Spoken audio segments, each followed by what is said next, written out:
Mark Wood, who is CEO of Microart. Mark, thanks for joining us and thanks for taking part in this month's What's the Scoop, where we were looking at 2022 trends. Huge disruptor in the industry at the moment is clearly the issue with respect to shortages.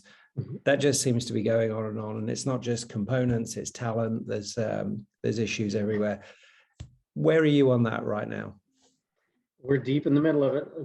It's as I like to say, it's just not getting any better yet. We're struggling, as you say, with the components. We're struggling with people, and it doesn't seem to matter what material. Whether it used to be ICs, but now we're starting to see shortages in the others too. Even some of the jelly bean parts seem to be going out now. Yeah, resistors, capacitors. Yeah, it seems to be just across the board. Plastics. Yeah. Anything and everything that could go wrong is going wrong, it seems.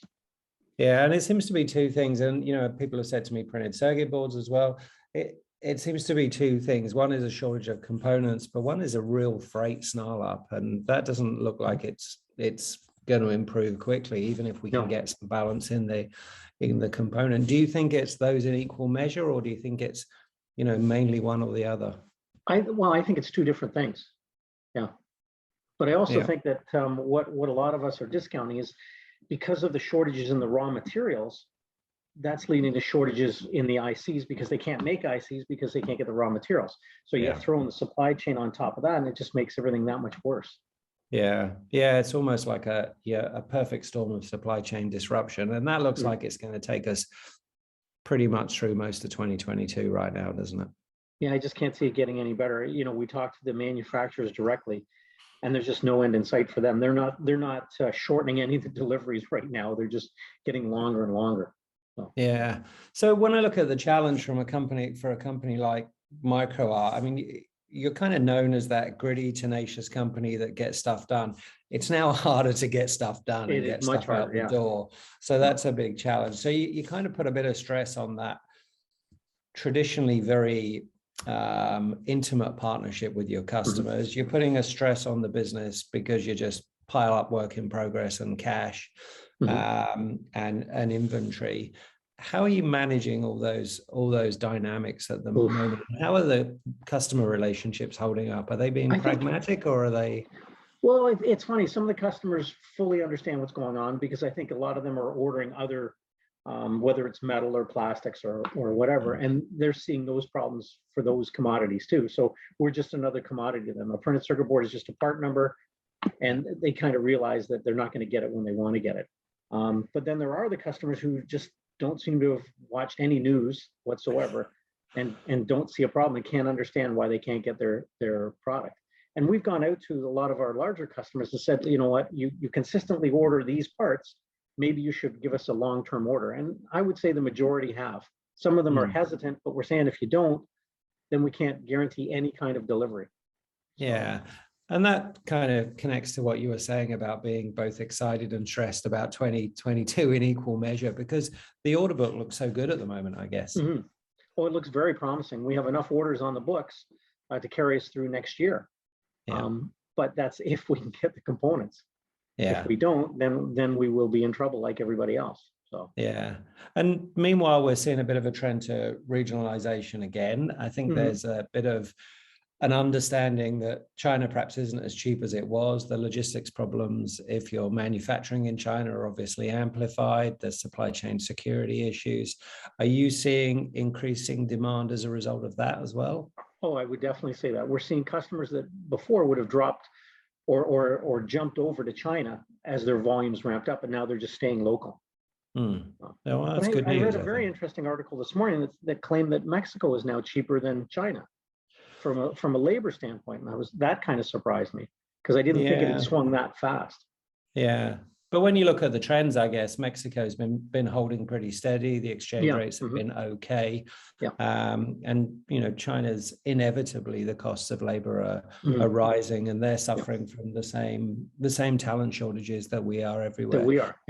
We're hearing this term, the Great Resignation. And I know that's maybe part of it, but I think there's just a case of not enough labor to go around, so everybody is everybody's poaching labor from everybody else. Are you concerned about wage inflation and the impact that might have? We've Just had to getting give talent? across the board wage increases to everybody to Uh-huh. try and slow that down a bit.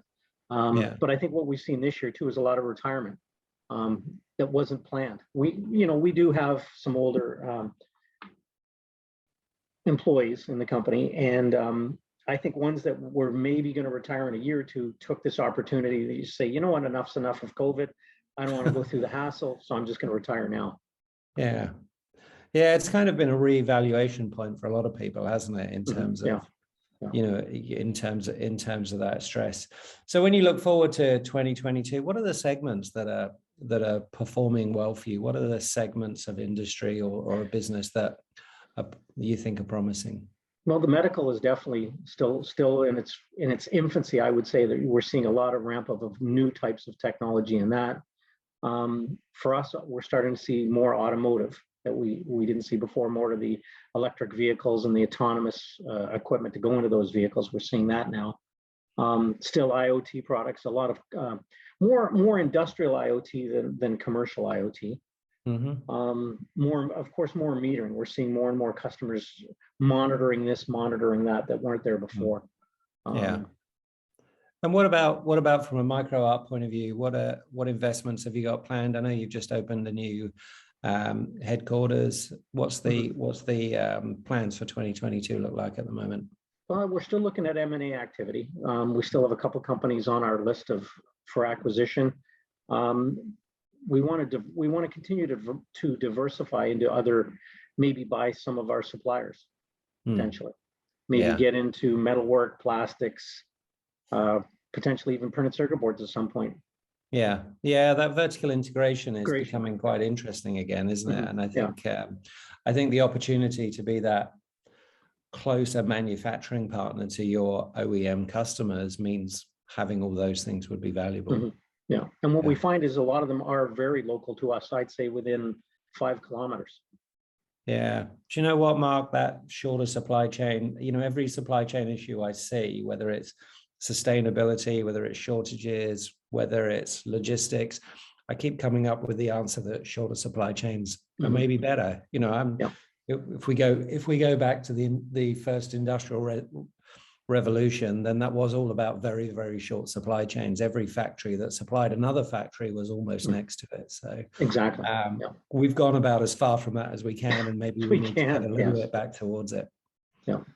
Yeah. Mark, thanks so much for your time. I hope you get time to relax over the Christmas break, and you come back ready to go for 2022. Ready to rock and roll. It's going to be a hell of a year. So, so thanks for your time. Well, thank you.